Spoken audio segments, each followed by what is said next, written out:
Hello everyone, আমি তো আগের মিনি ব্লগে শেয়ার করেইছিলাম আমরা মন্দির চলে এসেছি। আর এখন দেখো শিব মন্দির ওপেনিং করবে বলে বেলুর মঠ থেকে মহারাজ চলে আসছে। আমরা সবাই পাড়ার সবাই মিলে চলে গিয়েছিলাম মহারাজকে ওখান থেকে নিয়ে আসতে। আর দেখো মহারাজ এখন এই মন্দিরের ফিতে কাটবে, তারপরে আমরা মন্দিরে সবাই মিলে জল ঢালতে পারবো। আর দেখো কত লোক এসেছে মন্দিরে।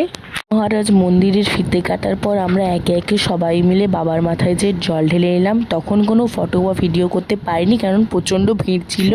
বাবার মাথায় জল ঢেলে আমরা একটু বাড়ি চলে এসেছিলাম, তারপরে আবার কিছুক্ষণ পর মন্দির চলে গিয়েছিলাম।